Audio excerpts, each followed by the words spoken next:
Eco friendly नर्सरीच्या YouTube चॅनलतर्फे आपल्या सगळ्यांचे सहर्ष स्वागत. आज आपण विषय घेतो आहे सर्पगंधा. ही कोकण पट्ट्यामध्ये वीड सारखी म्हणजे जंगली गवतासारखी उगवणारी वनस्पती, की जिला आंतरराष्ट्रीय बाजारात प्रचंड मागणी असलेली, याचं आयुर्वेद आणि युनानी जेवढं कन्झम्पशन आहे त्याच्या 100 पट ॲलोपॅथीमध्ये याचं कन्झम्पशन आहे. याच्यापासून जे अल्कलाइड निघतात ते मेंदूचे विकार, डायबिटीस वगैरे वगैरे ठिकाणी बऱ्याच ठिकाणी वापरली जातात. महत्त्वाचं म्हणजे याची मुळं जी आहेत, मुळांना मागणी आहे आणि हे साधारण 18 महिने ते 20 महिने 22 महिन्याचं क्रॉप आहे. तर आपण आतापर्यंत हेक्टरच्या हिशोबाने याचा विचार केलेला आहे. आज आपण सर्पगंधा ही वनस्पती एकरी कशी असावी किंवा एकरी काय मिळेल या दृष्टिकोनातून आपण त्याचा अभ्यास करणार आहोत. याला साधारण निचरा होणारी जमीन, थोडी भुसभुशीत म्हणजे 2 फाळी नांगरांनी नांगरून वगैरे तयार केलेली, चांगलं शेणखत देऊन जर कधी एकदा ही केली समजा ती तर, आणि याची लागवड 2 बाय 1 वर आहे. हे बियापासूनही होतं आणि कटिंगपासूनही होतं, पण आपण ही बियापासूनच लागवड करायची आहे. ते यासाठी की बी ज्यावेळेस लागवड करतो त्यावेळेस बियाला सोटमूळ असतं आणि कटिंगपासून ज्यावेळेस लागवड करतो त्याला ते बाजूनी स्प्राऊट येतात आणि ते येतात. याच्यामध्ये मुळं जितकी जाड, जितकी हेल्दी, तितकं त्याचं वजन जास्त आणि तितकी त्याला किंमत जास्त. त्यामुळे याची लागवड गादी वाफे करून किंवा नेटपॉटमध्ये तयार करून जर कधी याची लागवड आपण तिथंच याच्यामध्ये केली तर एकरी साधारण 2 बाय 1 वर म्हटल्यावर एकरी 20,000 रोपं बसतात. याला खतं आपली जी काही ऑर्गॅनिक आहे, शेणखत आहे, नंतर या निंबोळी पेंड, करंज पेंड, मोहाची पेंड, मोहरीची पेंड वगैरे जे आहेत त्या झालं. त्याच्यानंतर मग काही गांडूळ खत वगैरे हेच आपण त्याला ते हे करू शकतो. लागवड 2 फूट बाय 1 फुटावर केली तर साधारण आपल्याला आपण हे धरलेली 20,000 आणि हेक्टरी म्हटलं तर 50,000 येतात. बी साधारण आता मार्केटमध्ये त्याचं साधारण 2,000-3,000 रुपये किलोप्रमाणे हे बी मिळतं आहे. त्याच्या ह्याच्यामध्ये मी सांगितलंच आहे की हे 18 ते 20 महिन्याचं पीक आहे. समजा आपण या जूनमध्ये याची लागवड मेमध्ये रोपं तयार केली, जूनमध्ये याची लागवड केली तर पुढचा जून, जुलै, August, September, October, November, December, जानेवारी, फेब्रुवारी, मार्चमध्ये हे आपण हार्वेस्ट करायची आहे. हार्वेस्ट केली की त्यानंतर मग त्याची मुळं खोदून काढायची, ती धुवायची आणि ती वाळवायची आहेत. तर आपण एकरी हिशोब केला तर 20,000 मुळं आपली आहे.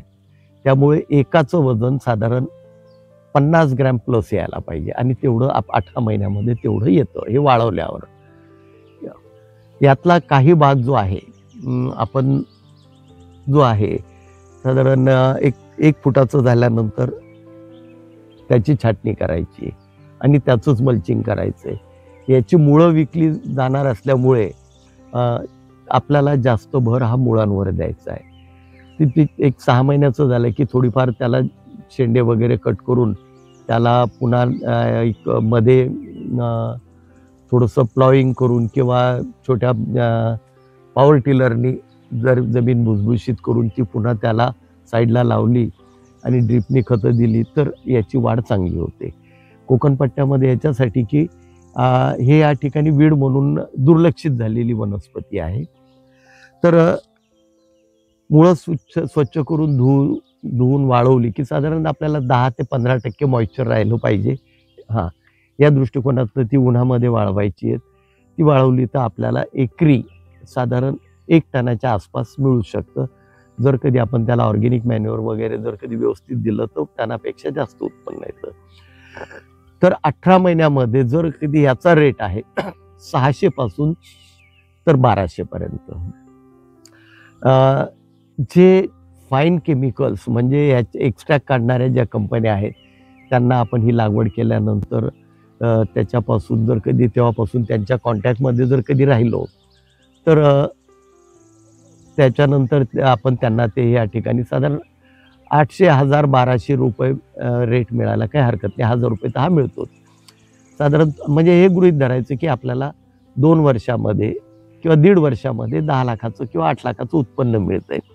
पण आपलं वन टाईम प्लांटेशन आहे आणि एकदाच आपण सीड घेणार आहे. त्यानंतर याच्यातले काही बेड 2 बेड जर कधी सोडून दिलेत तर पुढच्या वेळेसाठी तुम्हाला त्याचं सीड कलेक्शन तुम्ही करू शकता, जेणेकरून सीडही विकलं जाईल आणि त्यापासूनही तुम्हाला काही एक आर्थिक स्रोत हा जो तयार किंवा आपल्या स्वतःच्या लागवडीसाठी पुढच्या भविष्यामध्ये विकत घेण्यापेक्षा आपण आपलं सीड, हेल्दी सीड आपण जमा करू शकतो. ह्याचं मार्केट बँगलोर वगैरे आहे आणि सध्या जे औषधी वनस्पतीचं हे आहे मार्केट आहे, निमच, मंचोर सगळ्याच वनस्पती विकल्या जातात, पण तिथे म्हणावा तसा दर मिळत नाही. त्यामुळे ज्या आयुर्वेदिक कंपन्या आहेत त्यांची ही मागणी असते. युनानीमध्ये वापरलं जातं, आयुर्वेदामध्ये वापरलं जातं, काही ठिकाणी याची पानं वगैरे जी आहेत ती वापरली जातात. आणि विशेष म्हणजे हे झाड काढल्यानंतर म्हणजे आपण मुळं वापरणार आहे, तो वरचा जो भाग आहे तो श्रेडिंग करून आपण पुन्हा त्याच्यापासून मॅन्युअर हा तयार करू शकतो. काही ठिकाणी याची पानं विकली जातात, पण मग त्याला तसा रेट किंवा ती हार्वेस्टिंग करून तेवढं उत्पन्न याचं मिळणं कठीण आहे. त्यामुळे मुळांवरच जास्त भर द्यावा. तर ही अशी ही वनस्पती आहे. फक्त एकच आहे, ही लागवड केल्यावर किंवा लागवड करण्यापूर्वी आयुष किंवा नॅशनल मेडिसिनल प्लांट बोर्ड यांच्याकडे जर कधी आपण ॲप्रोच झालं तर यांच्याकडनं आपल्याला अनुदान मिळतं. एकरी काही अनुदान आहे. आता ह्याच्यामध्ये नॉस दरवर्षी थोड्याफार बदलत राहतात, पण यांच्याकडे जर कधी लागवड केली तर आपल्याला त्याचं अनुदान मिळू शकतं. आणि सगळ्यात महत्त्वाचं म्हणजे ही मी दरवेळी सांगत आलेलो आहे, ही आपण आपल्या सातबारावर नोंद घ्यायची आहे. अन्यथा तुम्ही जंगलातून काढली आणि विकत आहात म्हणून तुमच्यावर फौजदारी केस होऊ शकते. त्यामुळे जी लागवड करू आपण औषधी वनस्पती त्याची ही आपल्या सातबारावर नोंद आठवणीने करून घ्यायची आहे. त्याचे कागदपत्रे पुरावे जे आहेत ते आपल्याजवळ ठेवायचे आहेत. तसेच मी आतापर्यंत जे काही सांगितलेलं आहे नारळ लागवड किंवा काय मग सांगायचं कदाचित राहिलं असेल, मी यासाठी म्हणतो की शासनाच्या शासनमान्य नर्सरीतून, वास्तविक नर्सरी माझी आहे पण हे नारळ वगैरे यांचे मदर्स वगैरे माझ्याकडे नसल्यामुळे मी धुपाची झाडं देऊ शकतो, बाकी देऊ शकतो, पण नारळ वगैरे ज्यांच्यावर अनुदान मिळतं ते मात्र त्याच ठिकाणाहून घ्यावे आणि ते अनुदानासाठी पात्र असतात. त्यामुळे त्याच्यावर लागवडीपूर्वी संपर्क साधून शासनाशी, तालुका कृषी अधिकारी, जिल्हा कृषी अधिकारी यांच्याशी संपर्क साधून अनुदानासाठी प्रयत्न करावेत. धन्यवाद.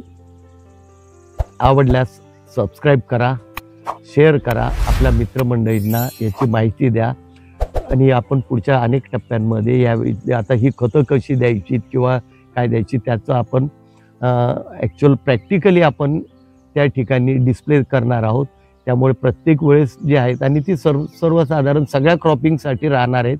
त्यामुळे ते आपण पुढच्या ह्याच्यामध्ये ते एक कालांतराने जसे व्हिडिओ होतील, वातावरणात बदल झाला, पाऊस थांबला की आपण ते देणार आहोत. धन्यवाद.